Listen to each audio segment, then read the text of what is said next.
Good evening, and thank you for joining us for this week's Community Leader Call. My name is Tomas Talmonte, and I'm Deputy Chief of Staff to Mayor Muriel Bowser.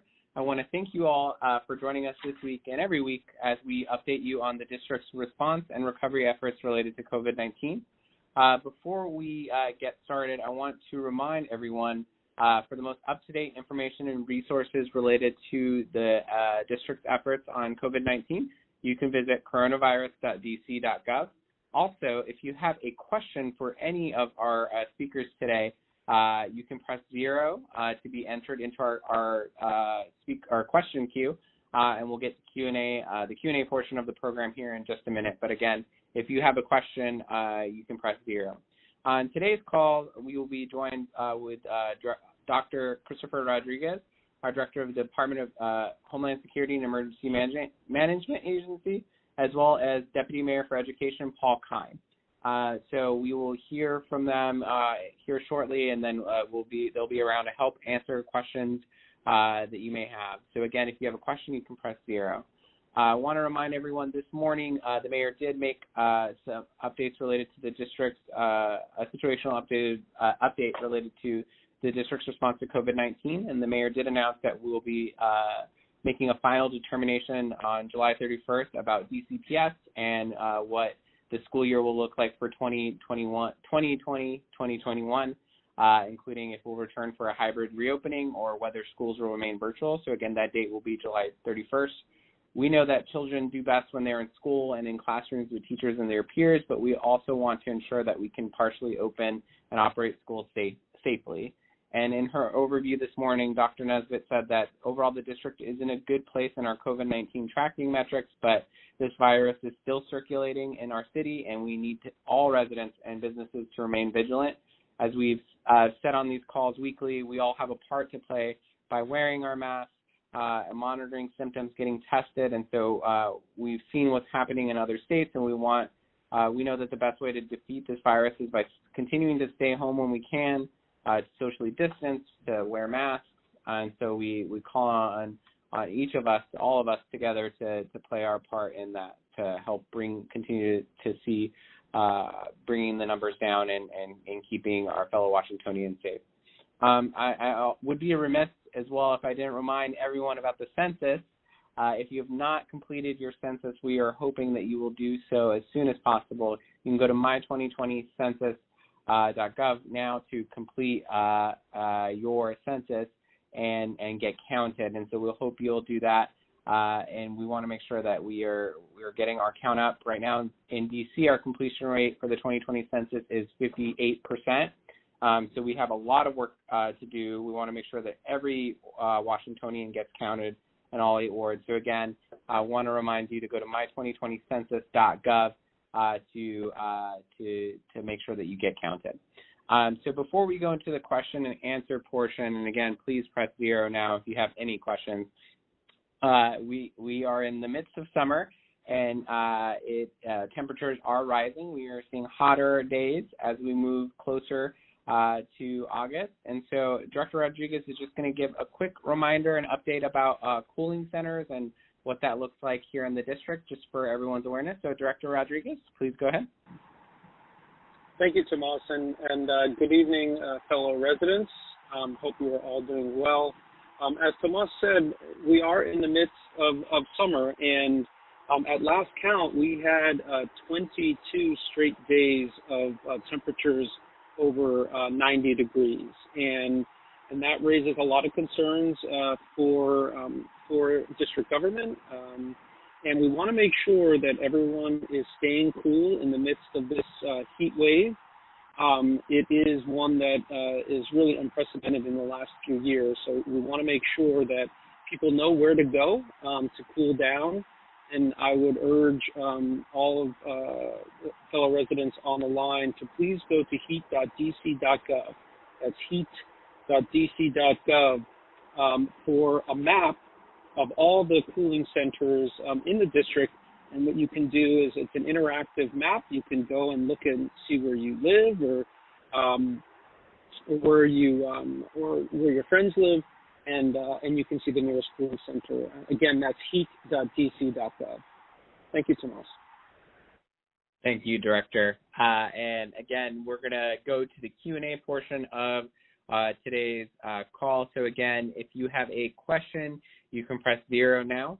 I also want to remind everyone our website is coronavirus.dc.gov, where under phase 2, that's coronavirus.dc.gov/phase 2, we have all of our guidances and that you can review, download, and different information and resources for everyone as we continue to operate in phase 2. So some of the questions that you may have can be answered quickly there with all of our different guidances.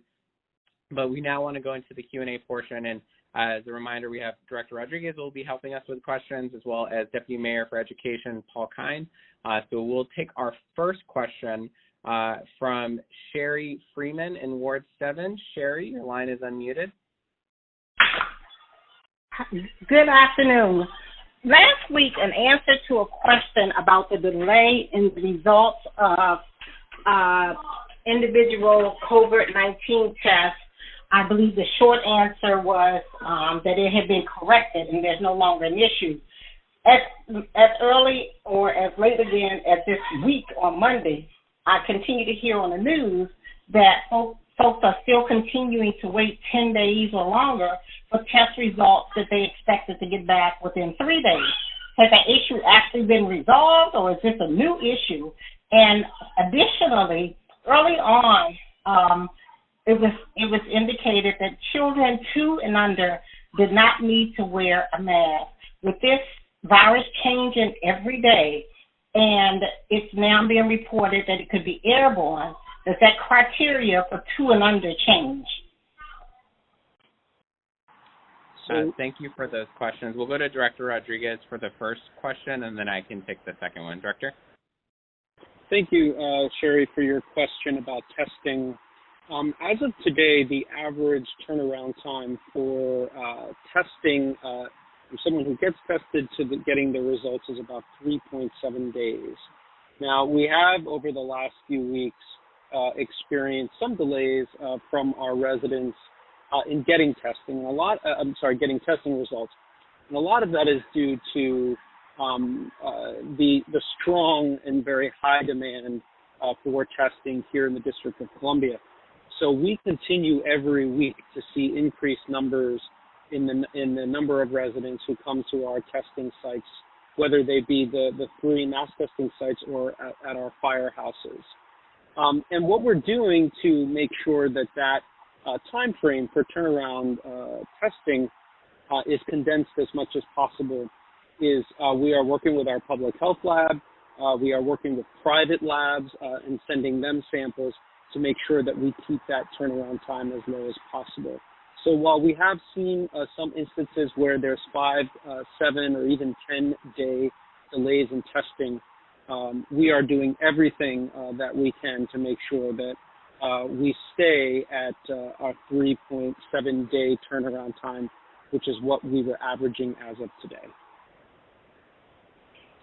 Thank you, Director. And as for your second question, related to mask guidance, the mayor and Dr. Nesbitt announced today that there will be an updated guidance from DC Health related to masks, and within the next 24 hours. So by tomorrow at coronavirus.dc.gov, and we will be on all the mayor's social media platforms and different communication tools, we will be releasing that updated mask guidance. So be on the lookout. That should be coming within the next 24 hours. We'll go next to Will Young in Ward 6.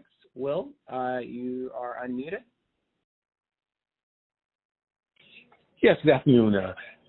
My question is related to the commute involving DC students.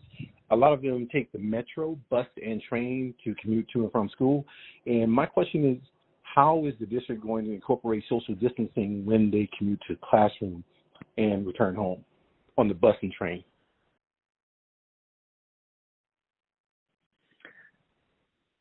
Thank you. This is Paul Kine, the Deputy Mayor for Education.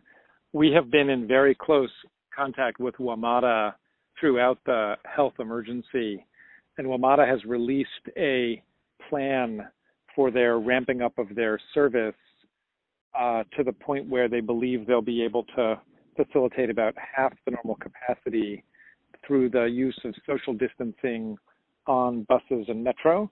And they are planning to amplify the deep cleaning of their fleet and their vehicles. And they have a number of other elements related to how they're going to ensure safety and the safe transit for all who use bus and metro in their new postures they ramp up. And secondly, in getting to the main part of your question, we've been communicating with them about how we can ensure there will be the capacity to provide transportation for all of the students in our city who take advantage of bus and metro. And they have assured us that they will be able to meet the demand of students as we coordinate with them around scheduling in the event that we are able to provide in-person learning for students. So we're confident that we will be able to meet demand based on the conversations we've been having with WMATA, and for specific questions about the safety of use of their vehicles and their fleet and their own social distancing plans. They're all publicly available on their website, and we have reviewed those carefully, and we are coordinating with them via DC Health also on that matter. Thank you, Deputy Mayor. We'll take our next question from Ben Kieran from Ward 6. Ben, your line is unmuted. Good afternoon. Thanks for the opportunity. Appreciate it. Just a question about being in hurricane season, of course, and to what extent planning is underway as it relates to sheltering. That is, sheltering in the COVID environment is not the same as it would be ordinarily. So is there pre-messaging that might need to go out to the public just in the event that we, do experience or part of a hurricane or coming our way? Yep. Thank you, Ben. This is Chris Rodriguez from Homeland Security and Emergency Management.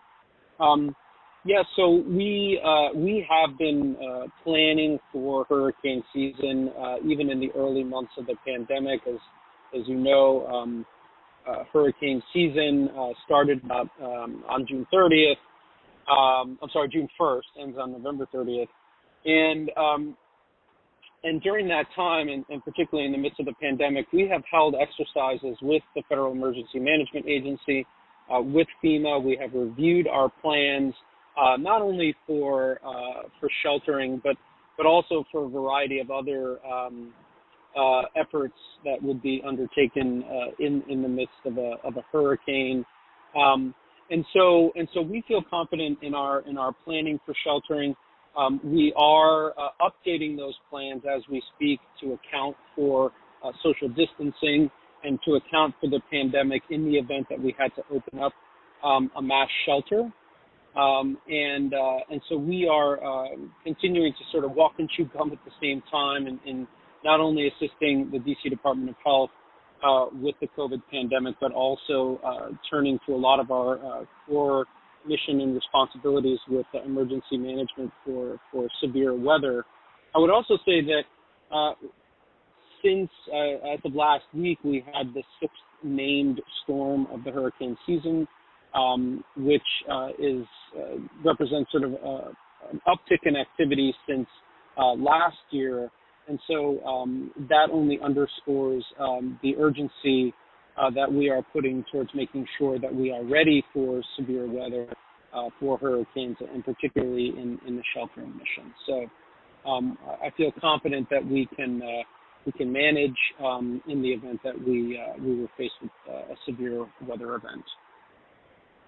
Thank you so much. Thank you, Director. We'll next go to, and I hope I'm pronouncing your name correctly, Simi in Ward 3. Simi, your line is unmuted. Yes, hi. You did pronounce my name correctly, so thank you.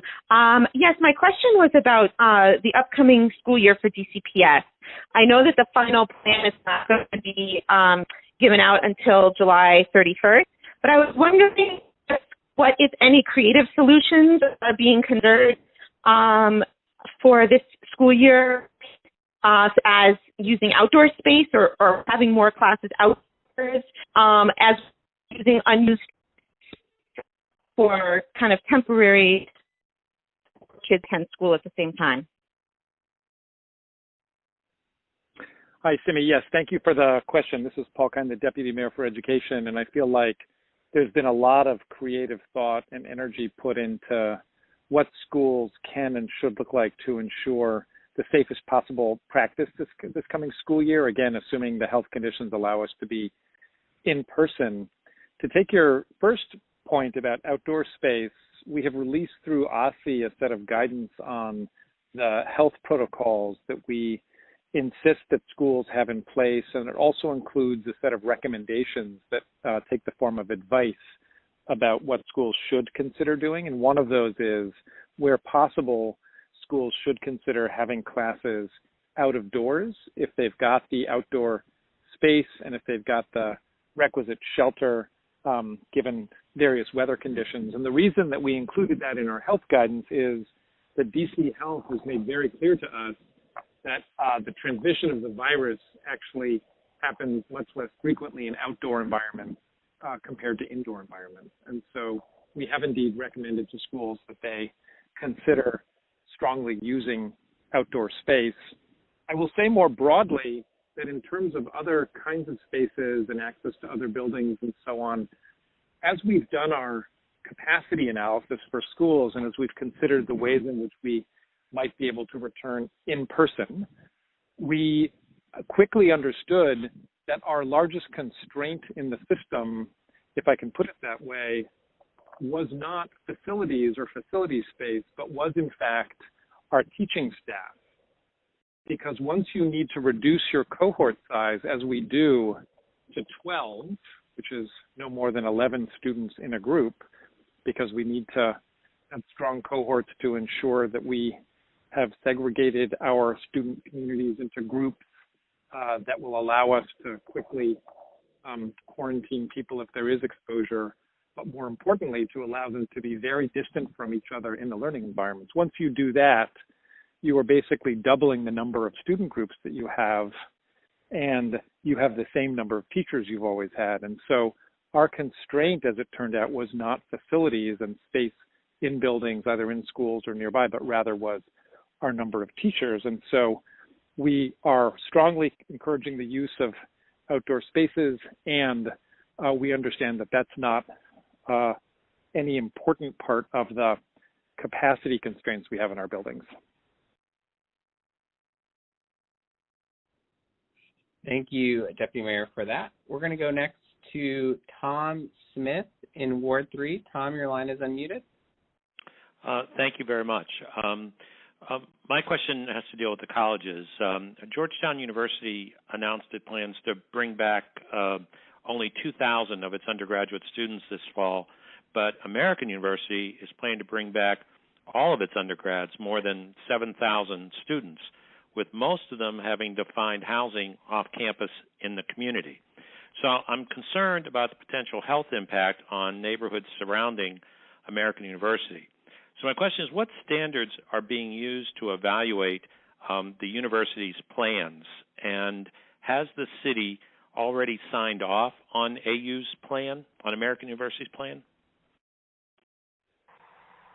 Thank you, Tomas. I'm happy to begin the answer to this question, and I'm sure Director Rodriguez will be able to fill in. In the first instance, we did require that universities actually submit plans to the city so we could understand what they were doing to mitigate the potential spread of the virus given the number of students that would be returning. And through DC Health, we did release a set of requirements or health guidance that we want to see the university adhering to. And we have met with, I think at this point, all of the universities to discuss their plans and to provide feedback on their plans. And the point you raise is a very important one to us, which is how are universities considering students who are not living on their campus, and how are they going to ensure that the behaviors of those students don't provide a stronger risk to the city and the spread of the virus in the city. And as it turns out, all of the universities are engaging in some form of ensuring that they have done training with those students and also getting them to sign what are effectively behavior pledges to promise that they are not going to gather in groups that exceed 10, to adhere to proper social distancing protocols. In some instances, the universities won't be allowing the students that are living off campus to actually come onto campus to attend their hybrid classes, but rather any student that comes to the city to live off campus will need to continue learning virtually, if you can believe it, as one posture. But then also, many of the universities have procedures in place where students that are living off campus, whenever they come to campus, have to engage in a health screening protocol. So they are indeed taking very seriously, including AU, and I personally have spoken to the president of AU on this, basically their obligation as residents and as good neighbors and partners of the city to ensure that their off-campus students are neither engaging in behaviors nor, bringing a greater risk to and from the campus itself. But Director Rodriguez, I know you've been very involved in the university planning, so I wonder what you might add to my response. Yes, thank you, Deputy Mayor, and that was a very comprehensive answer. The only thing I would add, and to underscore a point that you made, which I think is really important for everyone on the line, is that some of the universities, in Georgetown in particular, are ensuring that students, even before they return to the district, are taking tests to ensure that they are not COVID positive. So there are a lot of health screening procedures that are in place in a lot of the universities to ensure that the students are doing that, whether they be self-swabbing or getting tested even before they come to the District of Columbia. The universities are also providing returning students with masks, which I think is really important and is part of sort of that behavioral pledge and compact that the Deputy Mayor mentioned, that I think only, again, highlights the importance that the universities and their administrations do feel as fellow residents of the district and as fellow community members. So that's all I would add. Thank you, Director. We have time just for two more questions on this week's call, but again, we will be back here next Wednesday at 5 o'clock. So if for some reason we weren't able to get to your question, we'll be happy to have you back with us next Wednesday at 5 p.m. For the call next week. This next question is going to go to Alex South in Ward 1. Alex, your line is unmuted. Hi. This question, I guess, is mainly for the Deputy Mayor for Education. I was wondering what your opinion is on whether DCPS and charter schools should make an attempt to align their reopening plans, and how your office might coordinate that, or if you think it's best that the charter schools plan independently. Alex, thank you very much for the question. I feel very strongly that we should coordinate in the best interest of families across the city. And in fact, I've spent the last 3 months working with DCPS and all of the charter LEAs, all the leaders of the charter schools, to get to an alignment, because one of the things we've heard consistently from families through our survey that touched 25,000 public school students, as well as all of our focus groups, is they really want some consistency and stability amidst all the uncertainty that we're all experiencing.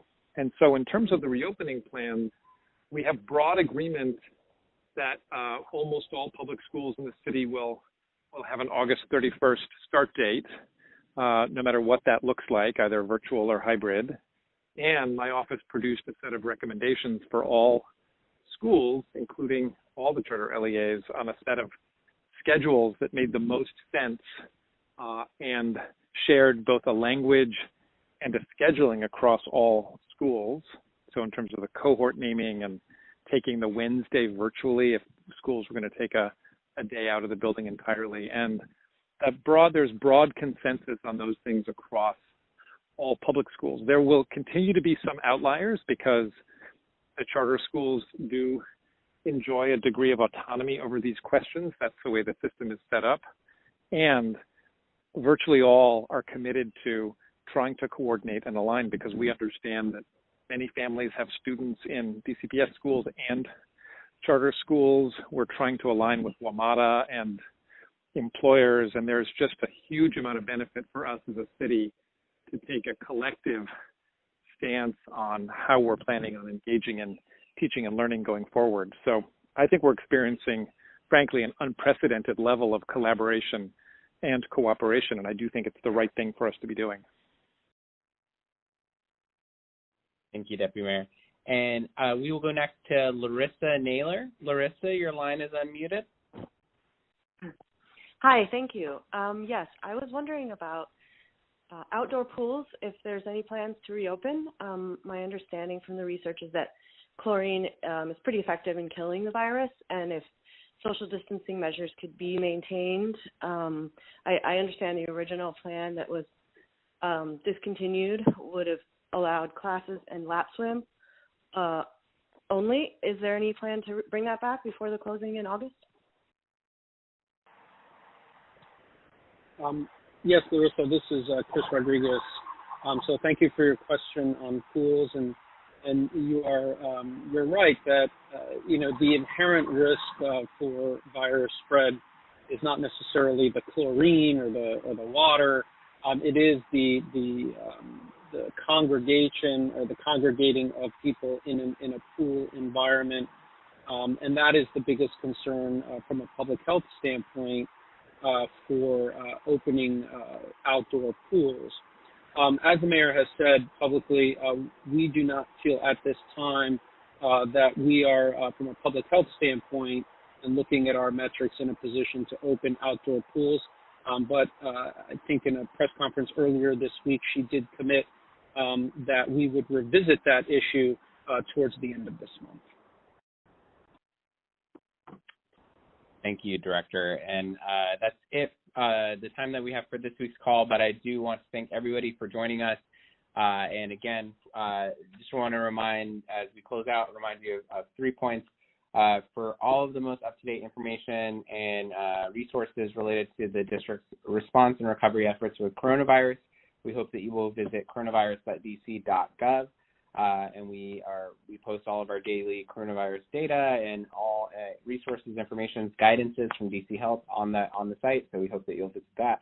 Want to remind you to mask up. Make sure you are wearing your mask, because we all have a shared responsibility and continue to make sure that we are bringing our district our COVID numbers down and keeping each other safe by wearing our masks. So we hope you'll wear your mask. And then finally, one last pitch for the census. We hope you will go and complete your 2020 census by visiting my2020census.gov and make sure that we get our rate, which is at currently 58%, that we can get it up to a higher percentage and get district residents counted. So I want to thank Director Rodriguez for being on the call today, as well as Deputy Mayor Kine, and thank all of you for joining us this week. We will see you next week, next Wednesday at 5 o'clock for our next call. Thank you all so much, and have a great evening.